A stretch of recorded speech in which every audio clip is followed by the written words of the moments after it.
Bom, voltando aqui, parte 2, a gente semana passada conta o início da história do Léo. Como é que ele começa, depois pegando bola, depois ele sai, vai fazer outras coisas, volta para a quadra. Eu acho que a gente pode começar exatamente daqui, Léo.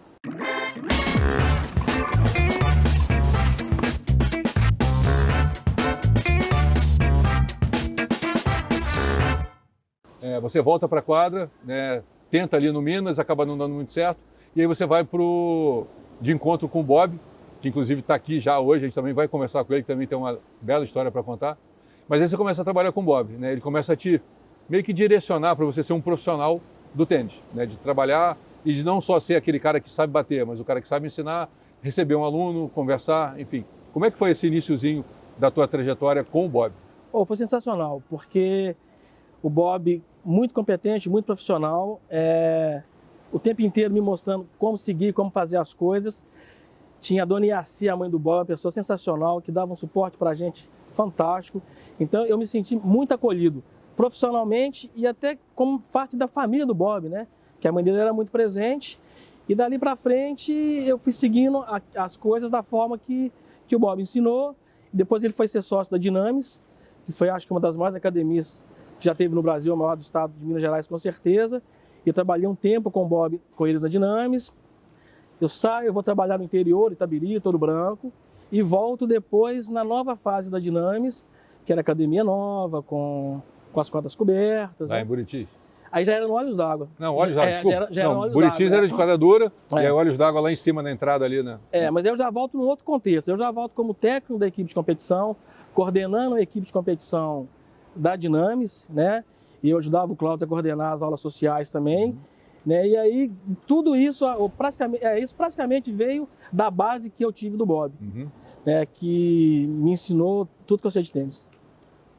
Bom, só que aí eu acho que, eu não sei exatamente aonde nem quando, mas como é que entra a parte dos cadeirantes? Como é que entra o tênis em cadeira de roda na sua vida? 2008, 2009, tinha uma equipe de tênis cadeira de rodas que treinava lá na academia, e eu ficava puto com aquilo, que estragava a quadra, marcava a quadra, nem queria saber o que era. E um dia chega a mãe de um atleta, do Rafael Medeiros, e me pede para dar indicação para ela de corda para a raquete do menino. Aí quando eu pego a raquete, eu falo, não, ele precisa de raquete, não precisa de corda, a raquete é muito ruim. Eu vou ajudar ele com a raquete, eu começo a ajudar ele com a raquete, trago ele para treinar junto com a nossa equipe de infanto juvenil. A gente tinha uma logística boa, o nosso transporte buscava ele em casa, trazia ele para treinar. E ali eu comecei a entrar no mundo de cadeira de rodas, mas eu não tinha a menor noção de nada. Eu não sabia as questões de lesão, de classificação, como era o esporte, eu não sabia nada. Mas eu me apaixono mais ainda pelo esporte, e eu acho que o Rafa, gosto muito de frisar isso, que não foi um encontro, foi um reencontro. Eu tenho certeza que eu e o Rafa já tivemos juntos em outras situações, em outras vidas, porque a nossa ligação foi muito forte. E com 6 meses que eu estava treinando ele... Que idade ele tinha? Ele tinha 17. Ele foi convocado para jogar o Pan-Americano da Juventude na Colômbia. E eu fui convidado para ser técnico, porque não tinha técnico que trabalhava com cadeira de rodas. Quando começa, né, não tinha especialização, não tinha aquele cara que trabalhava com aquilo. Não tinha, tinha um coordenador de Brasília, né? E não tinha mais ninguém, eu fui junto. E aí nunca mais eu saí da seleção, tem 12 anos de seleção, eu passei por todas as categorias. Fui técnico do júnior, fui técnico do masculino, do feminino, agora eu tô com o feminino, e aí eu... Tá, agora, tipo, numa questão de uma maneira, assim, bem educativa, né? Como é que você, com toda a formação que você teve, de aula social, treinamento de competição juvenil, como é que você entra nesse outro lado, nessa nova fase? Quais foram as adaptações que você teve que fazer naquilo que você já tinha para você entrar num outro formato? O tênis em cadeira de rodas é tênis jogado de uma forma sentada. Depois que a gente começa a ter mais contato, se familiariza, você vai vendo que não tem mistério, é tênis. Né? Os golpes, empunhaduras são os mesmos, o jogo sendo visto de uma visão mais baixa, e não tinha muito material para a gente procurar. Então foi muito na base de erro e acerto. Eu treinei o Rafa durante 6 meses e achei que eu estava fazendo assim, o máximo com ele. Primeira competição, falou tudo errado. O time é outro, entendeu? Então tem um tempo diferente, o time diferente da bola, que ela pode quicar 2 vezes, mas é muito louco tudo isso, porque eu tenho 7ª série só, não tenho graduação. Eu não sou formado em educação física. E talvez a falta de conhecimento com algumas questões me fez não limitar o trabalho. Né? Porque a literatura, hoje eu vejo que a literatura limita muito. Um lesado medular dessa altura não pode fazer isso. Eu desconhecia. Então o Rafa hoje faz coisas que eu acredito que ninguém no mundo com a lesão que ele tem faça o que ele faz. Talvez pela falta de conhecimento que eu tinha.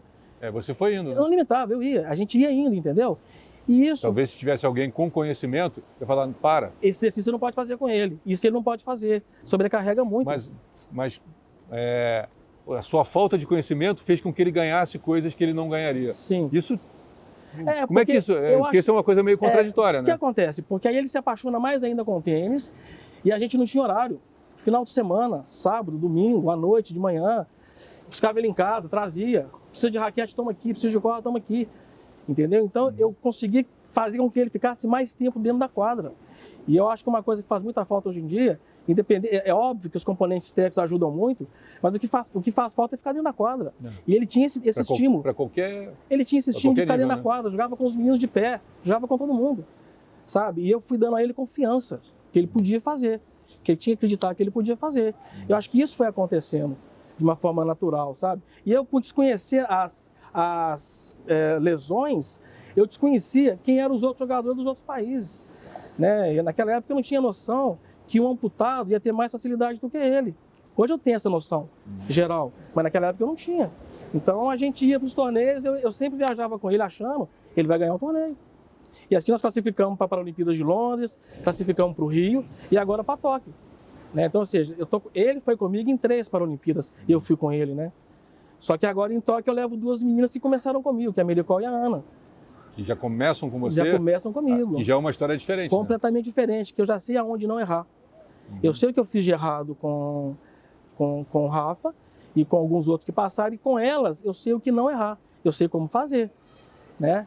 E agora tem uma novinha de 14 anos que é a Vitória, que já é 13 do mundo, Júnior. Então, ou seja, a gente tem hoje lá um celeiro de atletas, né? Que com a expertise que a gente adquiriu no dia a dia da quadra, e tem um menino que trabalha comigo há 12 anos, o Leozinho, que ele acompanhou todo esse processo. Então ele sabe mais do que eu o que fazer com os cadeirantes. Ele tem um olhar mais clínico do que o meu, se está bem sentado na cadeira, se não está, como é que arruma a roda. Tem até isso, né? Até isso. De como sentar. Como sentar. Você olha para um atleta e você fala para estar mal sentado. Não, tem que mudar a cadeira, tem que levantar aqui, tem que abrir a cambagem da roda. Então o mais complexo hoje está no equipamento que ele usa, sabe? E você vai adequando o atleta ao equipamento e aí... Então, para um determinado jogador, tem um tipo de cadeira que é adequado. Se você pega um outro jogador que joga talvez diferente, você teria que ter uma outra cadeira. Não é nem o estilo de jogo, mas é a sua deficiência. O tipo de lesão. Porque a cadeira de rodas é como se fosse um terno feito por um alfaiate. Tem que ser feito sobre medida de acordo com a sua lesão. Sim, entendi. Entendeu?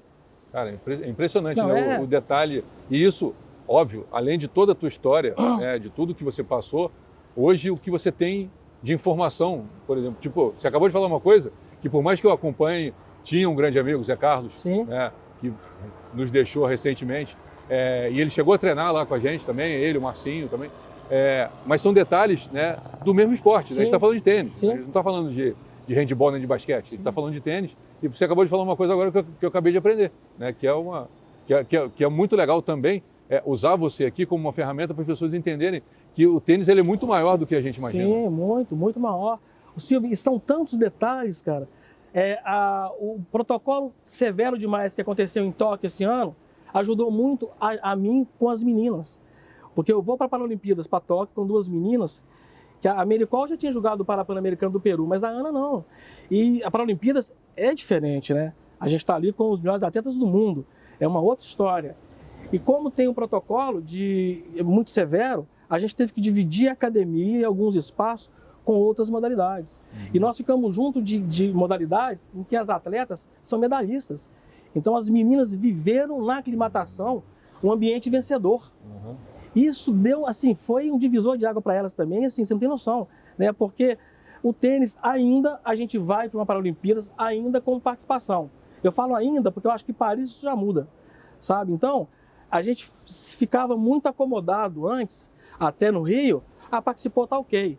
Mas Tóquio eu já vou com outra cabeça, porque eu quero medalha. né? Então, as meninas terem convivido com essas meninas, com atletas que foram medalhistas, cara, a gente conseguiu fazer 30 dias em Tóquio. A gente está gravando algumas coisas aqui, né? E uma das coisas que o Bruno lá comentou é do ambiente, né? Sim. Esse ambiente, não importa o esporte, ela pode ser de onde quer que seja, ela pode ser nadadora, ciclista, ela cria um ambiente que motiva, que puxa, né? Que eleva. E aí, se você está preparando dentro da quadra e você dá a ela um ambiente vencedor, né? Você fecha, né? Sim, e aí o que acontece? Aí existe a transferência de conhecimentos, né? Eu aprendi demais com o cara do remo, René, que foi medalhista, que desde a primeira semana eu vejo ele com o fone de olho fechado, fazendo as atividades. Eu falo, pô, René, você é antissocial? Ele falou, não, eu estou ouvindo chiclete com banana e quando eu estou fazendo isso aqui é como se eu estivesse em casa. Então eu trago para aqui o meu ambiente de tranquilidade e de confiança. E, putz, então você vê. Aí você vai pegando, né? Café da manhã você pega uma coisa, no transporte você pega outra, e alguém te fala uma coisa que ele fez um treinamento e você vai trazendo tudo isso. Cara, qualquer técnico de alto rendimento tinha que ter a oportunidade de passar uma Olimpíadas, conviver nesse ambiente uma vez. Porque ele nunca mais vai ser a mesma pessoa depois que ele passa por isso, não tem jeito. Pô, cara, incrível. Léo, cara, não queria fechar não, mas não tem jeito, tem alguém ali que fica pressionando e me avisando. Mas vamos lá, uma pergunta aqui para a gente encerrar. Você é um cara que tem uma história de vida fantástica e depois de toda a história de vida fantástica, você começa a conviver com pessoas que têm histórias de vida fantásticas. O que você aprendeu disso tudo, cara? O que você pode passar para os outros? O que você aprendeu disso tudo? Para ajudar os outros que estão começando. Que ninguém pode colocar limite nos seus sonhos. Cara, você tem que ter muito orgulho. Óbvio que você está emocionado, mas você tem que ter muito orgulho da história que você vem construindo, né? Não dá nem para dizer que você construiu porque você está no meio dela, né? Então, você tem que ter muito orgulho da tua história, cara. Da onde você veio, onde você está e para onde você está indo. Passa um filme na minha cabeça, né? Boleira, 46 anos atrás, eu acho até que não posso nem reclamar de estrutura, que eu tinha estrutura. Tinha minha mãe, que foi uma base grande. Tive o Bob, né? E hoje eu tenho... Se você conversar com as minhas atletas, a gente é uma família. Então não é... A gente vive ali o que a gente vive dentro de casa. A gente não tá junto só na quadra. A gente tá junto com a vida.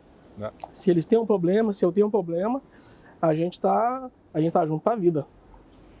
Bom, Léo, obrigado, cara. Obrigado por tudo que você fez, por tudo que você faz e parabéns por tudo que você ainda vai fazer, porque eu tenho certeza que vai ser bem feito, como tudo que você fez até hoje. Obrigado por você ter vindo aqui, aceitado o convite e, como eu sempre falo, a ideia é contar a tua história, a história de vocês, mas é uma homenagem, porque vocês merecem. Todos vocês que sentam aqui comigo são pessoas que usaram o tênis como ferramenta para chegar em algum lugar e passar ensinamento. E eu acho que isso tem que ser contado. Tá? A ideia é essa. Obrigado por você estar aqui. Você viu que eu agradeço, né? Eu fico tentando não me emocionar, mas chega no finalzinho, passa um filme, todas as vezes é isso. Mas é isso aí, eu acho que ninguém pode colocar limite nos seus sonhos, a gente tem que estar sempre... O que importa não é onde você está, o que importa é onde você quer chegar, né? E aí, um dia de cada vez. Muito obrigado. Valeu, Léo, obrigado. Pessoal, valeu. O final foi forte, mas tão forte quanto o Léo tem sido e continua e vai ser na vida e na carreira dele. Obrigado, espero que vocês tenham gostado, continuem curtindo, compartilhando e se inscrevendo no canal. Tchau, tchau.